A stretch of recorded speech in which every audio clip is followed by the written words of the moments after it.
Hey, it's Max. Got a speed paint for today.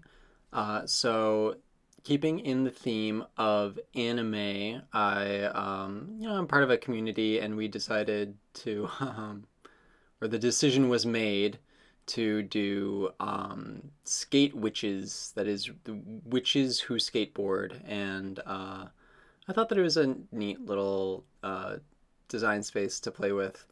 So I was thinking of like different characters that I could make, and I did some warm up drawings for this, which I did not include. It was a little rough. Anime is a style that I am not super comfortable with, even after all of these years of watching anime, reading manga, trying to, definitely there's some high school sketchbooks that are uh, burned in the garbage. We don't need to talk about those. Let's talk about the drawing in front of us. So I had come up with this idea to do a sort of like board repair ritual. So I've got my witch here. She's got a patched up hat, um, and casting a spell to repair a skateboard that has seen better days. Totally snapped in half. So we've got some magical duct tape that will come in, and all of the wheels and the trucks and all of the good little bits floating around. So I get the pose down, I put in some line art, and I just do some soft shading over everything to get sort of this underlit from the magic circle coming up. And this does not stay black and white, obviously. This actually becomes a lot more painterly as it goes on, even though these are some pretty heavy lines for the sketch phase. Ink phase? I guess it's an ink phase. Um, Here I am figuring out all of the wheels and how those fit together. It's fun to draw some wacky volumes in space. There's my duct tape. I don't think that duct tape would be enough to fix a skateboard that is snapped in half, but it's magic. It's magic. All right, here's the magic circle. Here's some dramatic lighting and some color. And keeping things pretty simple. I think that I just did like a multiply layer on top of the black and white to get the values to read, and then from there I went on top with a normal layer to cover that up. So working in layers and then merging them and combining them.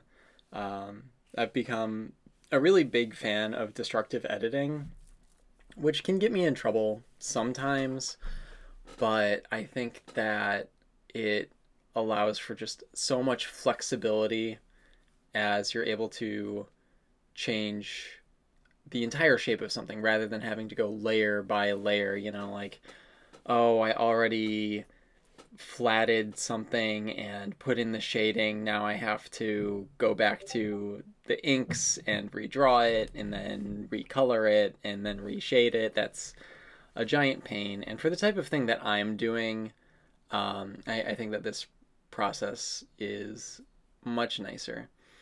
So I also wanted to go really dark with the blacks on this. Now they aren't quite 100% black, although they are very, very dark. Maybe I could have brought it back a little bit.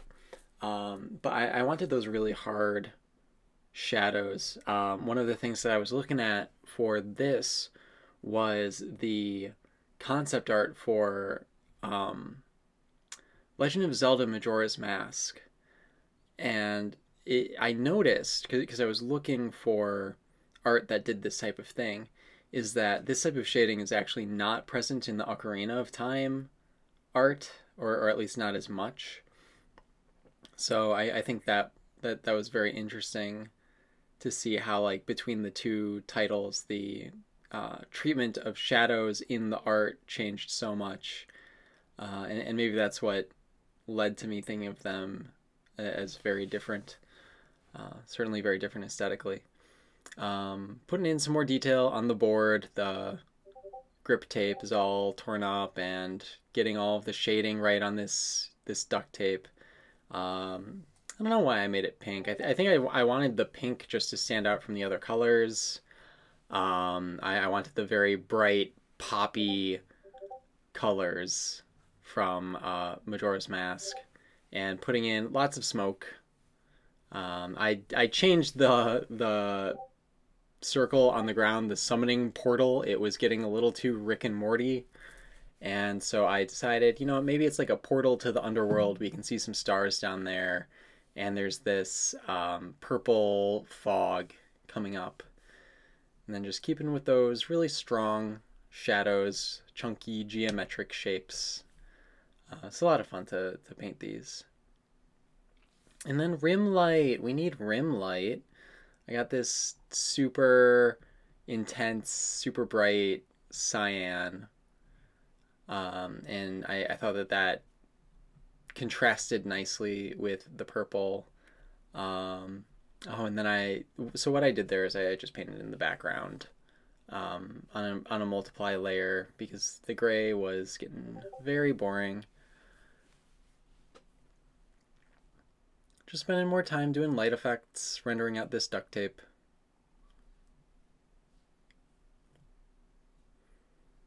Skating is one of those things that, like, I always wish that I knew. I knew how to do it, and I had a skateboard once. I think I like found it, and I was like, oh, I'm gonna teach myself how to skate.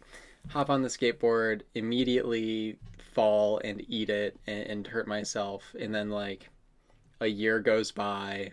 I find the thing in the garage, and I'm like, oh boy, I'm gonna teach myself how to skateboard for real this time. And I like went up and down the block a few times, and then I ate it, hurt myself, limped home, and I'm like, okay, that's enough. But I really enjoy the aesthetic, the fashion. I think it's cool and neat, and this was a very fun design space to work in. So I've definitely got a few more things that I had worked on over the month of May of anime, and those will be coming out in the near future. I've been working on a little animation as well.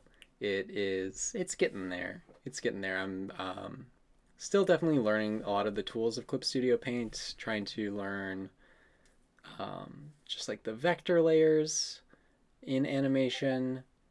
I think that tool in the process can be very helpful. This, of course, just painting. Just getting all these nice little forms in. Really with the smoke here, it's all just like composition, little tweaks. Getting the rim light just right, and I changed the eye a little bit. I think that I had an eye patch on this character because I wanted them to be sort of like a Frankenstein-ish, sort of like patched back together, maybe undead, something creepy. Character design is something that I got to toy around with a bit this month, and I'll probably put up a video of that and my thinking and my process. It's definitely one of those skills that like I just never spent a lot of time on because there's more important things to worry about, like anatomy and shading and color theory. Why would I draw OCs? That's cringe. No, drawing OCs that's important. It's very important to keep up like just pure passion levels and to make sure that you're invested in something. So this is a lot of fun. I don't have a name for this character, but here she is. If you snap your skateboard in half, you know, sacrifice a goat, hold a ritual, nothing bad will happen. Thanks, guys. See you next time.